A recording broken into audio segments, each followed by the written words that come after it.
Taking on big tech, Parler is suing Amazon for suspending its service. New concerns now being raised about Silicon Valley's power to censor Americans. Jackie Banyas joins us live as Parler's CEO weighs in. Jackie.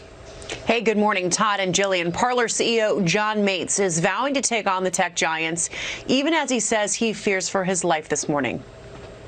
A lot of people who are participating in the 5 minutes of hate and kind of egging it on, people threatening my life. I can't go home tonight.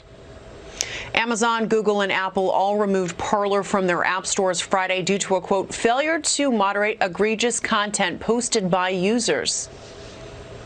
They all did it on the same day, those three, without any prior warning. And then after they set that example, we get an email after email.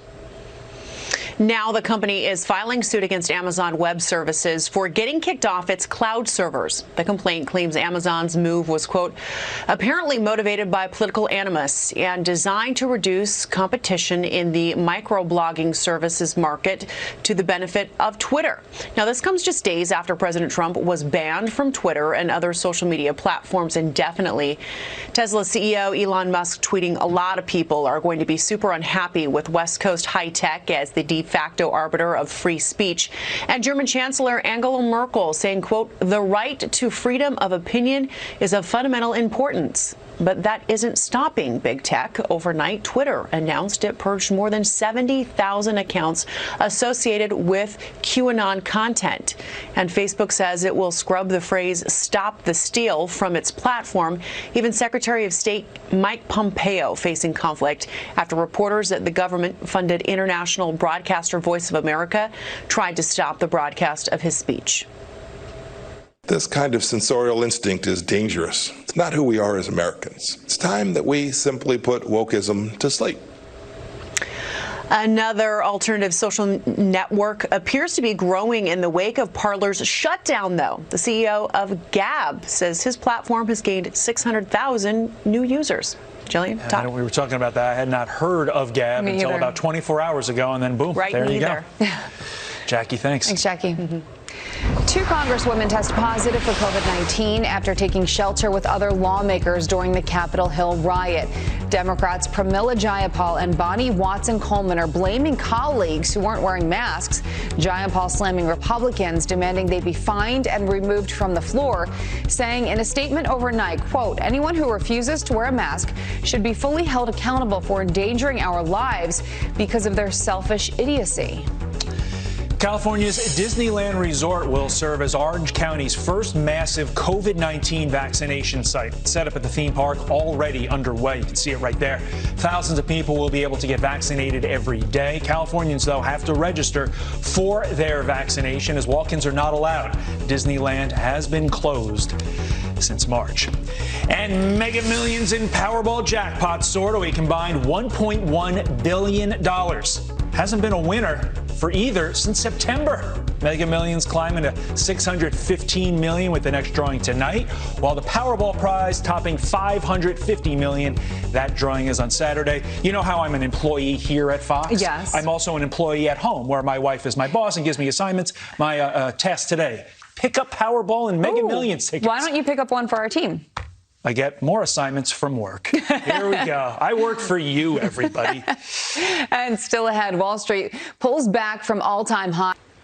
Good morning. Good morning. Let's go ahead and pull up here the close from yesterday, and you'll see those numbers on your screen. Are you expecting this to be a roller coaster ride in the next few weeks while we see what happens with impeachment?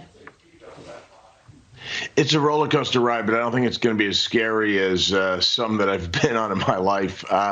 Listen, what the market doesn't like is uncertainty. Impeachment's another round of uncertainty. Government dysfunction that could stem from impeachment is uncertainty. And everything that's going on with big tech flexing their muscles is another, spate of uncertainty. So roller coaster rides are driven by uncertainty, and that's what we have starting the week at least. I agree with you on that. I think free money trumps all of those other factors. If interest rates are this low and there's going to be stimulus, markets love that way more than the other stuff concerns them. With that, Twitter shares sinking after President Trump's account was deleted. Let's take a look at this. Twitter dropping 6.41%. That's a big nugget right there. Facebook and Google also falling, although percentage-wise, not as much. Let's focus on Twitter. Is this just a blip, or did Twitter cause irreparable harm to itself? I don't know about irreparable, but let's remember the business model of Twitter. The president had over 80 million followers, and some of them liked him, some of them loved him, some of them may have hated him and followed him for that reason.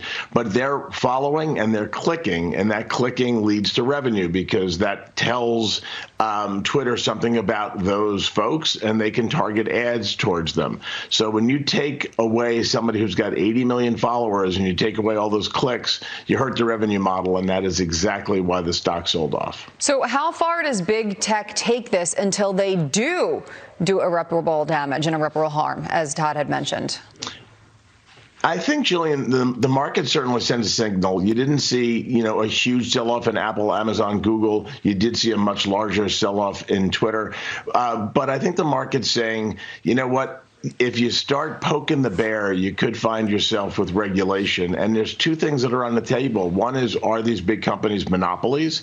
And the other thing is this Section 230 that has been debated a bunch over the past year or so.